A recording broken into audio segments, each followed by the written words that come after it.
नमस्कार दोस्तों, स्वागत है आप सभी का हमारे इस YouTube चैनल पंडिताइन चाची में। तो दोस्तों, आज हम आपके लिए लेकर आए हैं गणेश चतुर्थी की 4 पौराणिक एवं प्रचलित कथाएं, जिनको सुनने मात्र से ही सारे संकट दूर होंगे और अपार सुख मिलेगा। पौराणिक एवं प्रचलित श्री गणेश कथा के अनुसार एक बार देवता कई विपदाओं से घिरे थे। तब वह मदद मांगने भगवान शिव के पास आए। उस समय शिव के साथ कार्तिकेय तथा गणेश जी भी बैठे थे। देवताओं की बात सुनकर शिव जी ने कार्तिकेय व गणेश जी से पूछा कि तुम में से कौन देवताओं के कष्टों का निवारण कर सकता है। तब कार्तिकेय व गणेश जी दोनों ने स्वयं को इस कार्य के लिए सक्षम बताया। इस पर भगवान शिव ने दोनों की परीक्षा लेते हुए कहा कि तुम दोनों में से जो सबसे पहले पृथ्वी की परिक्रमा करके आएगा वही देवताओं की मदद करने जाएगा। और दोस्तों, भगवान शिव के मुख से ये वचन सुनते ही कार्तिकेय अपने वाहन मोर पर बैठकर पृथ्वी की परिक्रमा करने के लिए निकल पड़े। परंतु गणेश जी सोच में पड़ गए कि वह चूहे के ऊपर चढ़कर सारी पृथ्वी की परिक्रमा करेंगे तो इस कार्य में तो उन्हें बहुत समय लग जाएगा। तभी उन्हें एक उपाय सूझा। गणेश जी अपने स्थान से उठे और अपने माता पिता की 7 बार परिक्रमा करके वापस बैठ गए। परिक्रमा करके लौटने पर कार्तिकेय स्वयं को विजेता बताने लगे। तब शिव जी ने श्री गणेश जी से पृथ्वी की परिक्रमा न करने का कारण पूछा। तब गणेश जी ने कहा कि माता पिता के चरणों में ही समस्त लोक है। यह सुनकर भगवान शिव ने गणेश जी को देवताओं के संकट दूर करने की आज्ञा दी। इस प्रकार भगवान शिव ने गणेश जी को आशीर्वाद दिया कि चतुर्थी के दिन जो तुम्हारा पूजन करेगा, रात्रि में चंद्रमा को अर्घ देगा, उनके तीनों ताप यानी दैहिक ताप, दैविक ताप, भौतिक ताप दूर होंगे। इस व्रत को करने से व्रतधारी के सभी तरह के दुख दूर होंगे और उसके जीवन में भौतिक सुखों की प्राप्ति होगी। चारों तरफ से मनुष्य को सुख समृद्धि प्राप्त होगी। पुत्र पौत्रादि धन ऐश्वर्य की कमी नहीं रहेगी। तो दोस्तों, कैसी लगी ये कथा? पसंद आई हो तो लाइक शेयर सब्सक्राइब करना ना भूलें। बोलो गणपति बप्पा की जय हो। दोस्तों, अब हम प्रारंभ करते हैं गणेश चतुर्थी व्रत की दूसरी कथा। एक समय की बात है, राजा हरिश्चंद्र के राज्य में एक कुम्हार था। वो मिट्टी के बर्तन बनाता, लेकिन वे कच्चे रह जाते। एक पुजारी की सलाह पर उसने इस समस्या को दूर करने के लिए एक छोटे बालक को मिट्टी के बर्तनों के साथ आवे में डाल दिया। और दोस्तों, उस दिन संकष्टी चतुर्थी का दिन था। उस बच्चे की माँ अपने बेटे के लिए परेशान थी। उसने गणेश जी से बेटे की कुशलता की प्रार्थना की। और दूसरे दिन जब कुम्हार ने सुबह उठकर देखा तो आवे में उसके बर्तन तो पक गए थे, लेकिन बच्चे का बाल बांका भी नहीं हुआ था। वो डर गया और राजा के दरबार में जाकर उसने सारी घटना बताई। इसके बाद राजा ने उस बच्चे और उसकी माँ को बुलाया तो माँ ने सभी तरह से विघ्न को दूर करने वाली संकष्टी चतुर्थी का वर्णन किया। इस घटना के बाद से ही महिलाएं संतान और परिवार के सौभाग्य के लिए संकट चौथ का व्रत करने लगी। तो दोस्तों, कैसी लगी ये दूसरी कथा? अगर पसंद आई हो तो लाइक शेयर सब्सक्राइब करना ना भूलें। बोलो गणेश जी की जय हो। नमस्कार दोस्तों, स्वागत है आप सभी का हमारे इस YouTube चैनल पंडिताइन चाची में। तो दोस्तों, हम प्रारंभ करते हैं गणेश चतुर्थी की तीसरी कथा। एक समय की बात है, भगवान विष्णु का विवाह लक्ष्मी जी के साथ निश्चित हो गया। विवाह की तैयारी होने लगी। सभी देवताओं को निमंत्रण भेजे गए, परंतु गणेश जी को निमंत्रण नहीं दिया।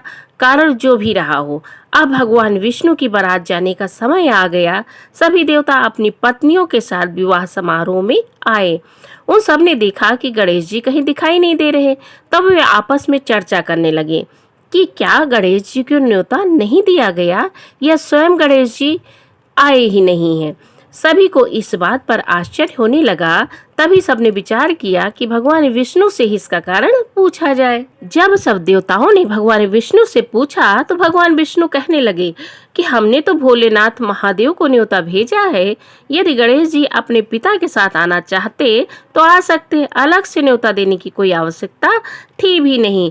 दूसरी बात यह है कि उनको 1.25 मन मूंग, 1.25 मन चावल, 1.25 मन घी, 1.25 मन लड्डू का भोजन दिन भर में चाहिए। यदि गणेश जी नहीं आएंगे तो कोई बात नहीं, दूसरे के घर जाकर इतना सारा खाना पीना अच्छा भी नहीं लगता है। इतनी वार्ता हो ही रही थी कि किसी एक ने सुझाव दिया कि यदि गणेश जी आ भी जाएं तो उनको द्वारपाल बनाकर बैठा देंगे कि आप घर की रखवाली करिए।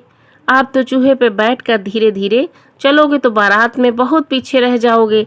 यह सुझाव सबको पसंद आया तो विष्णु भगवान ने भी अपनी सहमति दे दी।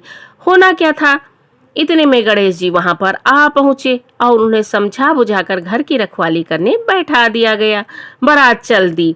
तब नारद जी ने देखा कि गणेश जी दरवाजे पर ही बैठे हुए हैं तो वे गणेश जी के पास गए और रुकने का कारण पूछा। गणेश जी कहने लगे कि भगवान विष्णु ने मेरा बहुत अपमान किया है।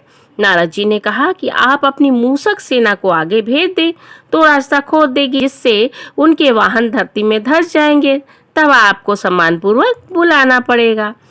अब तो गणेश जी ने अपनी मूसक सेना जल्दी से आगे भेज दी और सेना ने जमीन पोली कर दी। जब बारात वहां से निकली तो रथों के पहिए धरती में धंस गए। लाख कोशिश करें परंतु पहिए नहीं निकले। सभी ने अपने अपने उपाय किए परंतु पहिए तो निकले ही नहीं, बल्कि जगह जगह से टूट गए। किसी की समझ में नहीं आ रहा था क्या करें। तब नारद जी ने कहा कि आप लोगों ने गणेश जी का अपमान करके अच्छा नहीं किया। यदि उन्हें मना कर लाया जाए तो आपका कार्य सिद्ध हो सकता है और यह संकट टल सकता है। शंकर भगवान ने अपने दूत नंदी को भेजा और वे गणेश जी को लेकर आए। गणेश जी का आदर सम्मान के साथ पूजन किया। तब कहीं रथ के पहिए निकले। अब रथ के पहिए निकल तो गए परंतु टूट फूट गए थे, उन्हें सुधारे कौन। दोस्तों, उसके बाद पास के खेत से खाती काम कर रहा था, उसे बुलाया गया। खाती अपना कार्य करने के पहले श्री गणेशाय नमः कहकर गणेश जी की वंदना मन ही मन करने लगा। देखते ही देखते खाती ने सभी पहियों को ठीक कर दिया। तब खाती कहने लगा कि हे देवताओं, आपने सर्वप्रथम गणेश जी को नहीं मनाया होगा और न ही उनका पूजन किया होगा, इसीलिए तो आपके साथ यह संकट आया है। हम तो मूर्ख हैं, अज्ञानी हैं, फिर भी गणेश जी का सबसे पहले पूजन करते हैं, उनका ध्यान करते हैं। आप लोग तो देवतागण हैं, फिर भी आप गणेश जी को कैसे भूल गए। अब आप लोग भगवान श्री गणेश जी की जय बोल कर जाएं तो आपके सारे काम बन जाएंगे और कोई संकट भी नहीं आएगा। ऐसा कहते हुए बारात वहां से चल दी और सभी देवताओं ने गणेश जी की जय बोली और उसके बाद वहां से चल दिए। उसके बाद भगवान विष्णु का लक्ष्मी जी के साथ विवाह संपन्न हो गया और सभी लोग अपने घर सकुशल लौट आए। गणेश भगवान जैसे आपने विष्णु जी के कार्य को सिद्ध किया, उनके बिगड़े काम को बनाया, वैसे सभी के कार्य को सिद्ध करिएगा। बोलो गजानन जी की जय हो। दोस्तों, कैसी लगी ये गणेश चतुर्थी की कथा? अगर पसंद आई हो तो लाइक शेयर सब्सक्राइब करना ना भूलें। बोलो गणेश महाराज की जय हो। नमस्कार दोस्तों, स्वागत है आप सभी का हमारे इस YouTube चैनल पंडिताइन चाची में। तो दोस्तों, हम प्रारंभ करते हैं गणेश चतुर्थी की चौथी कथा। श्री गणेश चतुर्थी व्रत की पौराणिक कथा के अनुसार एक बार भगवान शिव माता पार्वती नर्मदा नदी के किनारे बैठे थे। वहाँ माता पार्वती ने भगवान शिव से समय व्यतीत करने के लिए चौपड़ खेलने को कहा। शिव चौपड़ खेलने के लिए तैयार हो गए, परंतु इस खेल में हार जीत का फैसला कौन करेगा, यह प्रश्न उनके समक्ष उठा।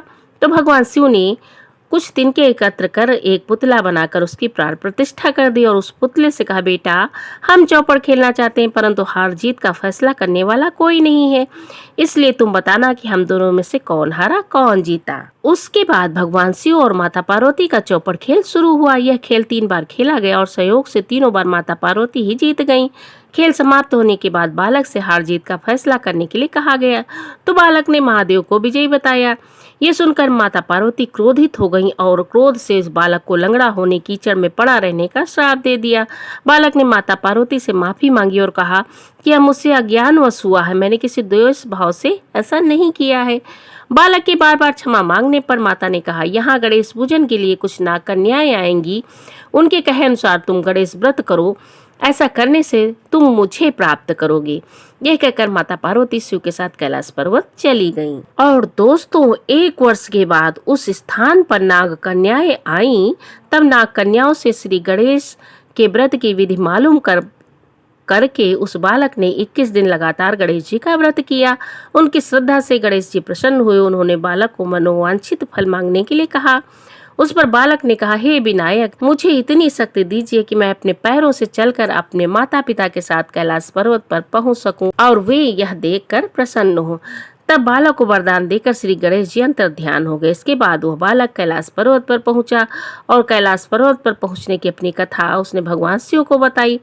चौपड़ वाले दिन से ही माता पार्वती शिव जी से विमुख हो गई थी, अतः देवी के रुष्ट होने पर भगवान शिव ने भी बालक के बताए अनुसार 21 दिनों तक गणेश जी का व्रत किया। इस व्रत के प्रभाव से माता पार्वती के मन में भगवान शिव से जो नाराजगी थी वह समाप्त हो गई। भगवान शंकर ने माता पार्वती को बताई। यह सुनकर माता पार्वती के मन में भी अपने पुत्र कार्तिकेय से मिलने की इच्छा जागृत हुई। तब माता पार्वती ने 21 दिन तक श्री गणेश जी का व्रत किया और दूर्वा, फूल और लड्डुओं से गणेश जी का पूजन किया। व्रत के 21वें दिन कार्तिकेय स्वयं माता पार्वती जी के से आ मिले। उस दिन से गणेश चतुर्थी का यह व्रत समस्त मनोकामनाओं की पूर्ति करने वाला माना जाता है। इस व्रत को करने से मनुष्य के सारे कष्ट दूर होकर मनुष्य को समस्त सुख सुविधाएं प्राप्त होती हैं। बोलो गणेश भगवान की जय हो।